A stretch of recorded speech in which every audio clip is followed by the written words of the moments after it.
I think, the key is to continue to move into the world of immune therapy and microsatellite stable colorectal cancer, understand who are these patients that may benefit. I think today the data is promising, but not convincing enough yet. We don't have any large studies that have established the role of immune therapies, how to best select those patients. There are some studies that suggest you can do that anatomically by going, say, after lung mets only, which is a small patient population.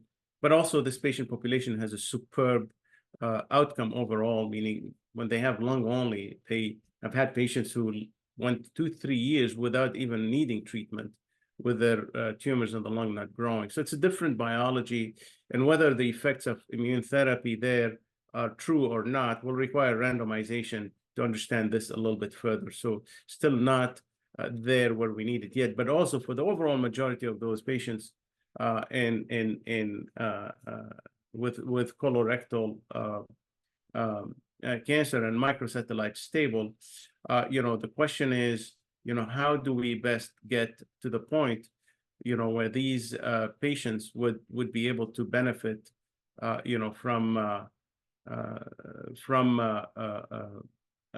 a combination of immune therapies. I think one of the studies that struck me, and I was pretty impressed with the results, I think more so than any other study in that space, was ARC-9. And the nice thing about ARC-9 is that it was actually a randomized study, and it looked at a number of agents. One of them is etrimedenant, which essentially is an oral agent that blocks essentially adenosine receptors. Now, adenosine receptor blockade is thought to essentially enhance the immune milieu, in the sense that adenosine-mediated signaling impairs activation, proliferation, and the cytotoxic activity of the most important cells, the T cells. And so by blocking adenosine, those T cells will become more active, which is important, right? And then if they become more active, and then you combine a PD-1 inhibitor, and that's an agent called zimberelimab, to the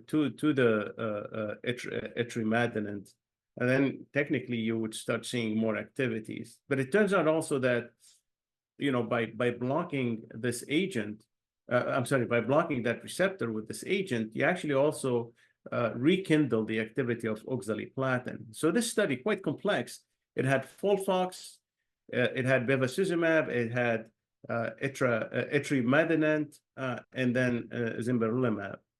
And when you put all these together, and by the way, this was a crossover design. That's important to keep in mind as we interpret the results of the study. But when you put all these together, what you see is just very impressive results. This was compared to regorafenib used with a dose optimization strategy.